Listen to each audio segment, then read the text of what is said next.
Hey guys, we did 2 podcasts, so guess what? We're here for a second one.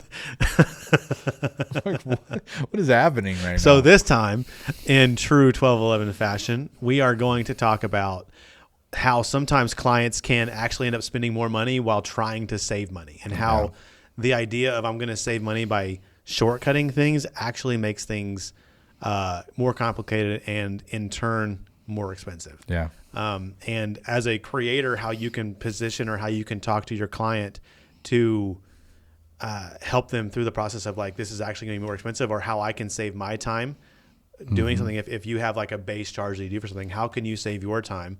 And also if you are a company wanting to do it, like why is it important to view things as more than just a, let's come and film and then you guys can figure out the rest, because that actually will end up being more expensive. Well, and to clarify, I want to speak to the entrepreneur out there. Like, we're both entrepreneurs. Yep, sure. With this company, but others, right? Yeah. And so, like, I understand when you don't have budgets and every dime matters. Right. And so I just want to say, like, this doesn't mean like spend more money. It's actually going, it can actually save you money to It does save money. And a lot of times I think, so to what you were saying about us being entrepreneurs, I am a marketing creative director for 2 companies. You are a marketing creative director for, well, a church and a company, right? And maybe another company soon. Another company soon. So like, we're not just a production company. Matt and I both are partners in other companies that have nothing to do with production.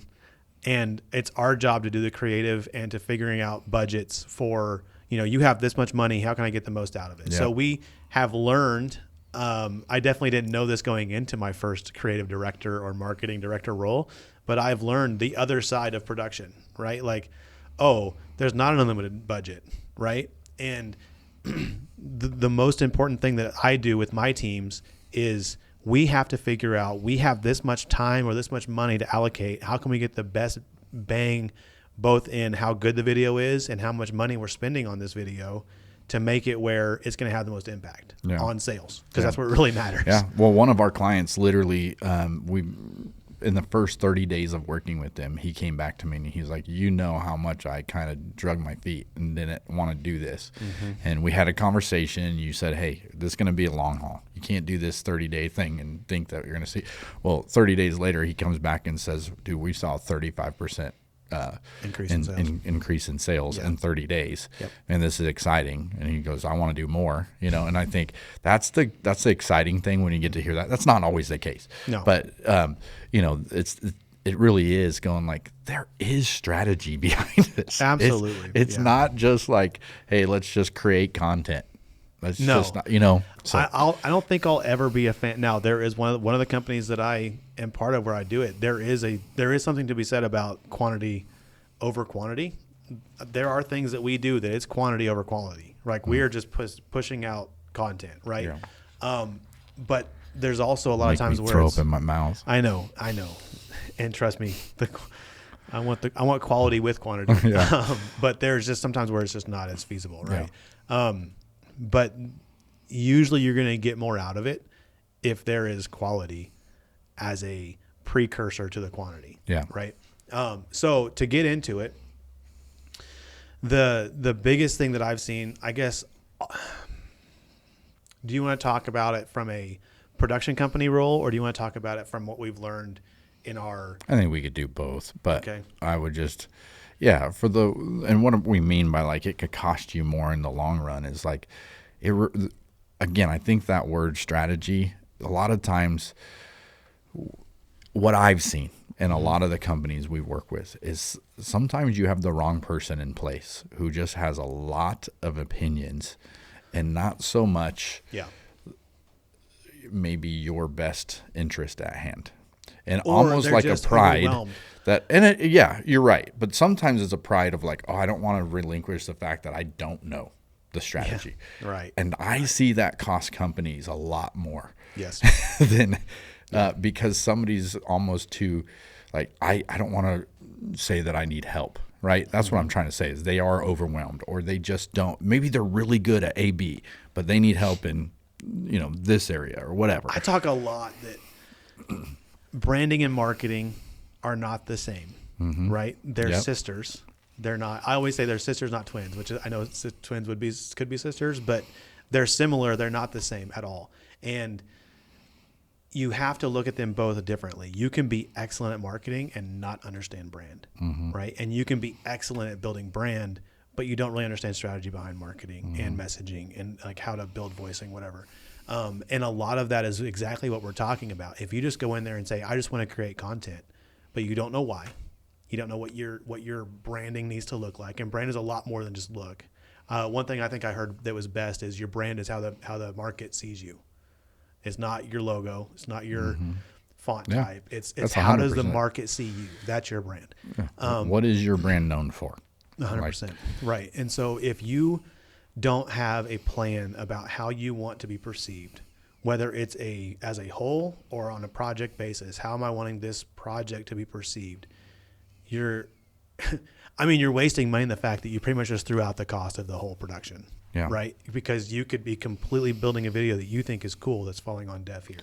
Well, can I give an example 100%. of some? So I look at Yeti. Imagine if Yeti makes one of the best coolers on the market, but it's actually been proven that they're not like the coldest, the longest. It's not the whatever. But they make a great product that has been around for a long time. Imagine if every single day they just did something with their cooler. Like, hey, this cooler is going to provide a better whatever, or it's just another commercial about a cooler. But I don't know if I've seen a brand that has shown more about a life that you're really intrigued to live than Yeti. First of all, right now, don't leave this video yet, but go look at their Yeti videos. Like, dude, they're phenomenal. Some of them have over $1 million budgets. Yeah. But like, these videos are incredible, and it has zero to do with their product. I would say, I'm thinking of one right now. I don't even think I saw a Yeti cooler in it. Yeah, usually it's like a pass by of you might see a sticker on a back window or somebody might have a Yeti hat on. But I mean, they're not mentioning Yeti. They're not throwing it down your throat. But their brand is like, man, this is a life that I want to live. And so Yeti cups and coolers and tumblers and products that they have, you're going, that they're quality, and man, they're about this life. Yeah. And it's amazing what that can do. Now, there's other ones out there that are great too, but I'm saying I don't know if I've seen their media side that is more intriguing than I literally when they release a video, I'm like, do I have 10 minutes? 100%. Yeah. I'm the same way. There's a couple companies that if I see something from them, Titleist. Yeah. If I see a Titleist video, I don't care if it has anything to do with something I'm looking at. Yeah. I will watch that video because they're phenomenal. Golf. But I think that we can really get into the weeds of like, do we want a branding piece or do we want a direct response piece? And that's like a whole different strategy. And I don't think that's really, I kind of started down that road and then ADD, I'm like, let's back up a little bit. But I think that the point of what we're trying to say is that if you can just make sure that you know what the point of your video or content or what that project is, that's the first step, right? Into how can you save money by just maybe being a little bit more. Well, and part of the reason I brought up that story is because if Yeti wants to be known for this life, then you can actually put strategy of going, how can we best show that? 100%. And instead of going, okay, we need to sell more coolers. Again, they probably look at this video and be like, dude, we do way more, there's way more than I comprehend. But I'm also going like, instead of just going, we need direct sales, or whatever. Direct response. Going, hey, this is, if we can actually get the big picture of this is what we want our customers to see, believe, know, then we can go, okay, well, we can do this, we can do this with 7 different avenues, and this is how we do it. And here is our direct response. But here are the ways that we're continuing to build our name and our brand in an industry to be forerunners in this instead of trying to play catch up all the time. Yeah. And all of a sudden, one day you go, wow, how did we go from this to this? Yep. And I think that's the biggest thing that clients want to just see a quick return on investment. And I get it, but it's going in the long run. All you did was make a quick dollar instead of a long, investment. Yeah, direct response marketing brings in cash flow, short term, right? But brand brings in loyalty that people are going to come back and keep buying. Yeah. Right. And I hate to admit this, but I have a Stanley, but I have a lot of Yetis. right? And it's because my wife made me buy a Stanley. I was about to say. But I like Yeti better, right? And it has nothing to do with the cup. I like Yeti better. I like Grizzly better. Yeah. Right? Like those are the brands of cups or coolers or whatever that I like, and it's because they do a better job of relating to me personally. Stanley actually is pretty convenient, right? I don't have to worry about it spilling if I have it upside down. Yeti, I kind of do, and it's the ones I have. But if the Yetis or the Grizzlies, when I see the content that comes out, it's like, oh, well, I like that. We were joking. We showed up to this thing today, and we're like repping Mountain Ops everything. We're all Mountain Ops down. But one of the reasons we love repping Mountain Ops is because it actually represents like who we are, right? And it's like I love that. I tell everybody about this. I got guys surfing, drinking Mountain Ops, right? And it's like that is again, if they can relate to who I am, I'm way more likely to continue It's loyal, right? Yeah, 100%. And you have your people who are other supplement companies or whatever, but like you said, I relate with what the brand that Mountain Ops has built. It's a great example. Who they are, right? Right. So. There's the mission behind it. They're a lot more than this is not a Mountain Ops commercial, but they're a lot more than just going and shooting your bow. There's faith behind it. There's helping other people behind it. Yeah. There's clean supplements behind it, obviously, but like it's not just some logo on a shelf. Yeah. Well, and again, I think what I'm trying to say is when you can begin to know your vision, be able to put verbiage behind that vision, to cast that vision, and to bring others into that vision, now you have a brand. And that brand is going to be executed with strategy. And there's so many times where I see people for years throwing things at walls, trying to make things stick, really trying to get a product out there, trying to get these sales, and actually can't articulate what their brand is, who they are, and how, and why they really exist. Like, why should anybody buy your stuff? Yeah, like, what is your mission statement? And it's like, wow, nobody's ever asked me that before. Right. And it's like, well, all we do is sell, fill in the blank. And it's like, no, it's still, you still have to believe in what you're doing and how you and I can create content. Our team can create content for you all day long. But if all it is doing is just to fill a post or a social thing, like, yes, there's good behind that, but there should be intention behind intentional strategy behind it as well. I think it comes our branding and our marketing side is coming out in this. We're known for just being guys behind a camera, and so I think to kind of maybe bring this back a little bit, you and I are always going to want, or our team, we're always going to want to do the more brand pieces. We want to do brand anthems. We want to build story around a certain part of it, or like the Yeti type things, and absolutely that's more fun to film. It's more fun to watch. There is a definite space for brand building pieces. There's also, like you said earlier, direct response has its place as well, right? And so even with direct response, what is the outcome you're wanting to get from this? If you can determine at the very onset, we haven't even got past the onset, and this is supposed to be a short one, but what are you wanting to what are you wanting the end result of this direct response to be? Do you want people to buy XYZ? Well, what's the why would they want to buy this? Work backwards, right? And this is where you get with your creative team, whether it's us or not, you get with your creative team and say, how can I build the messaging around whatever goal this is? If you're going to do direct response is all about messaging. And we get a lot of clients that actually do get to a place where we're like, hey, we feel like we have a brand and kind of a recognition now, but we hit this like ceiling of we need intentionality behind what we're doing. We actually want to bring some professionalism to this thing. Hey, we want to be, we want to be known for, quality. And so can you help us portray that, and that's where that strategy starts 100%. To come in to bring it from here to continue to do this, because 100%. A lot of times we plateau and we're like, I don't know what to do anymore. And I think the initial question or what you said is sometimes we try to save money, with ends up costing us more money because of those reasons. And I just out of curiosity, can you give an example of like what could end up costing more than it saves and why?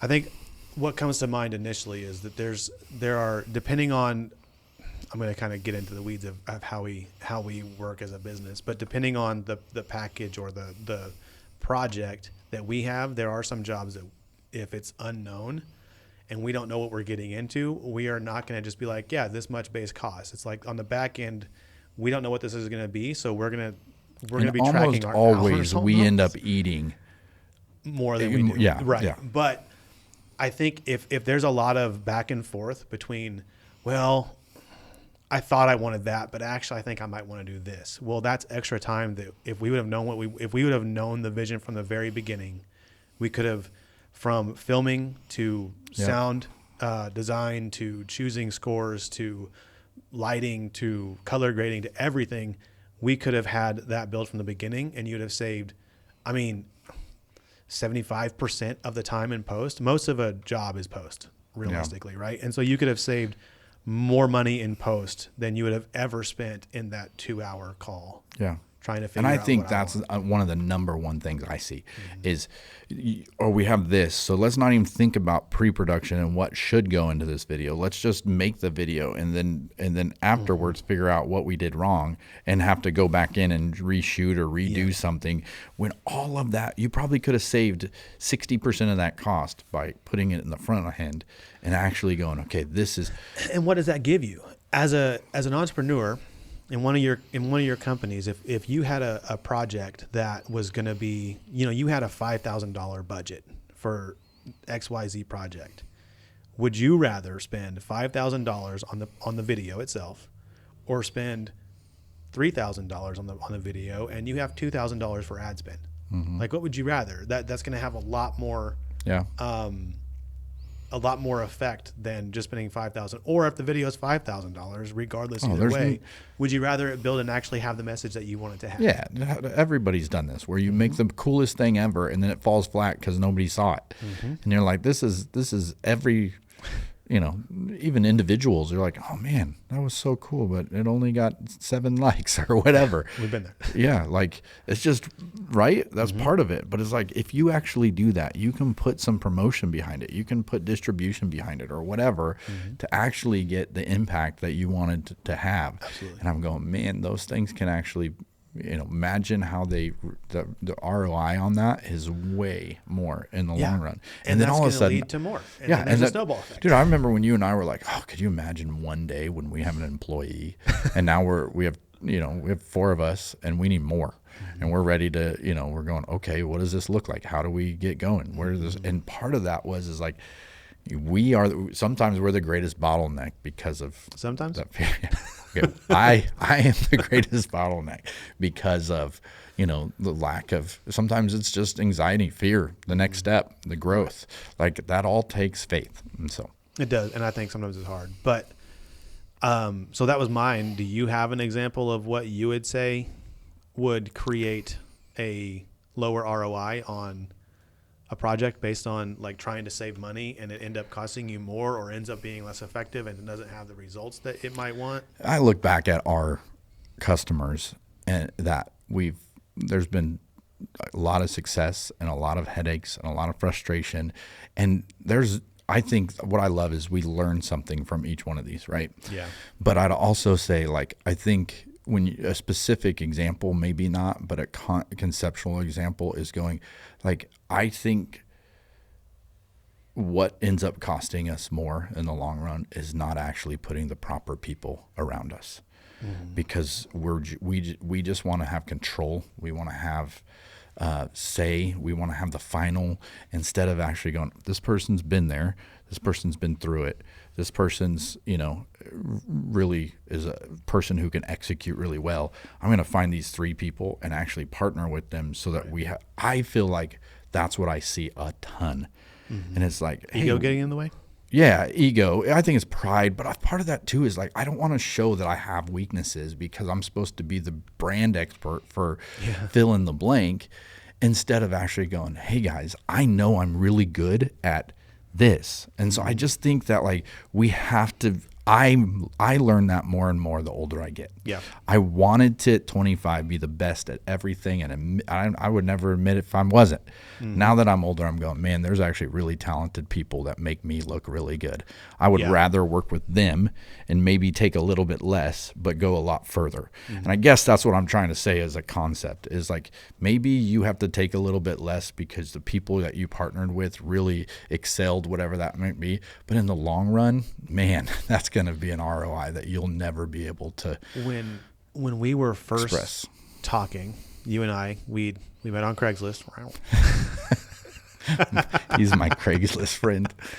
So after we had met, we did a couple like little. Don't ever do that. I know, it was so funny. That better make the video, Kenny. Oh, that's funny. Just remember, I write your checks. Sorry. Wait a minute. So when we were first talking about working together and we had gigs together, whatever, we hadn't decided to go in business together. We were just kind of hanging out and shooting content, shooting photos and videos, whatever. And a question that came up, I know you asked me because I think you were trying to like fill me out of like, is this guy somebody that I would want to be in business with, not just go and shoot cameras with every once in a while. One of the questions you asked me is like, what's your goals? And at that time for me, same to what you said, it was always, I want to be the best. And I want to be the best at everything. And I was talking to a guy who's younger than me, and he was saying he wanted to learn every aspect of everything, and he wanted to be able to do it. And the first thing I told him was like, don't do that. Been there, done that. Trust me, find your thing. And maybe it's 3 things, right? Like I pride myself on my color grading. I pride myself on my lighting, like the ability to light things. I also know that I can admit, Matt, you're better than I am. And I have no problem admitting it. Right? There are areas in this whole world that I'm better at. Yeah. And usually it comes down to personality. Your personality tends to, like, it leads to being better at lighting and color grading, right? My personality tends to lead better at looking at spreadsheets. So it works, I guess, but it's just, like you said, don't be afraid to go against what you're good at. Is no longer are you like, I want to be the best at this. You're actually going, I want to be a part of the best. 100%. I want this. And that actually makes you good. Right. You know what I mean? And I guess that's what I'm trying to say is like a biggest hang up that I see with clients is like, man, I don't know. Sometimes it could be just fear of spending the money. Sometimes it could be the fear of people will see that I don't know everything or whatever it might be. But and we all struggle with it. Yeah. But it's like real quick, the more you relinquish and you begin to see that, man, you're better as a team, dude. I hate doing jobs by myself anymore because I'm like, I have some shortcomings. I wish I had somebody else. Well, a lot of times it's even confirmation. Yeah. Right. I was talking to Kenny yesterday. We were having a meeting about 1211 and honestly this podcast, right? And one thing I was talking to him about is there's I've heard it. I mean, this is not anything I ever came up with, but it's called a 10-80-10 rule, right? Where 10% ideation, 80% somebody else is executing, and 10% you come back and you finalize everything and like make it a package, right? And that's not just for the management or the leadership team. Like there's levels of 10-80-10 for everybody. Now there is at some point somebody's going to be the 80%, I guess. Sorry, Kenny. Yeah. Well, not even then. I was telling him we had a podcast about AI. Like there's a portion of that 80% that AI can do, right? The admin tasks, that's what AI is good for. Now, are you learning with AI? Well, I'm not going to go back in that podcast, but are you learning at AI or are you just using AI to make your life easy? There's a difference, right? But I think that if you can allow yourself to focus on what you're good at and allow other people to do what they're good at, it's going to elevate. How much better is our stuff now than it was 3 years ago? Yeah. Right? Now, it's hard to say that because 3 years ago I was heavily involved in production. And now I'm not heavily involved. Kenny's like, I'm not going to say anything. I'm not at all heavily involved in production, right? And it's better. But what does that mean? Does that mean that Kenny and Caleb are a better camera guy than me? No, it doesn't. Sorry, Kenny. But it means that as a team, we're better, right? I can help where I'm strong, and they can do where they're strong. You can help where you're strong. And, wow, our production looks a lot better, right?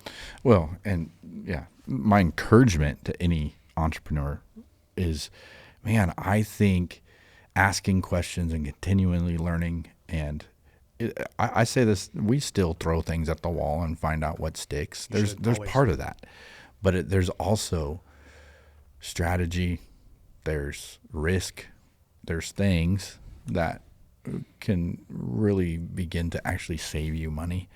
Then, yes. Well, you don't throw 80% of your funds at risk. Yeah. I mean, that's. Yeah. But I think that's the encouragement is going there's professionals for a reason. There's like we offer, one of the things I'm excited about is every time I get to work with somebody who just, man, their business is their baby. It just actually brings delight to me of like, man, we get to actually highlight this. We get to showcase how awesome this really is. And I think you could take from that, we have an awesome client that it's food. Oh man. And he is a master at what he does. Well, a couple clients that in food space, they're masters of what they do. You be a master of what you do, and then let somebody like a company where we're masters at what we do. Let us be masters of what we do. That's going to help show off. Well, I think one of the posts from that was like when perfection meets cinema or something like that. I don't remember what the post said, but it was exactly that. It was like when these two beautiful arts meet, like this is what was portrayed. That's what you can do. I do. thought that was kind of interesting because that's what we get to do. So. And it grows the company. Yeah. Right. And I think it was this podcast you talked about. That's the guy who's so good at what he does. And then we came in and we did what we did. We did what we do. And then he's had an increase in revenue. Yeah. That's more than what he's paying us. Yeah. And all of a sudden he went from like, maybe I should try this thing to like, all in. I think I want to do this. Yeah. Like how can we even be more intentional? So. Right. So I think that's pretty close to the 30-minute mark, and we're making a goal to not just chit-chat for an hour and a half. So I feel like we have two really severe ADD-brained people, and I don't even know if we really kept the whole topic the same the whole time. I was thinking the whole time. Hey. But hopefully this is beneficial to somebody. And if not, don't watch it. Cool. Don't subscribe. I don't care. Again, we don't want to do this, but we have had people ask us this. I get questions about exactly this all the time from people who are trying to get better, and that's awesome. And the better way to answer those questions is to just talk about it and put it in a video and let people watch it when they want. Cool. So, until next time. See you in a year. Yeah.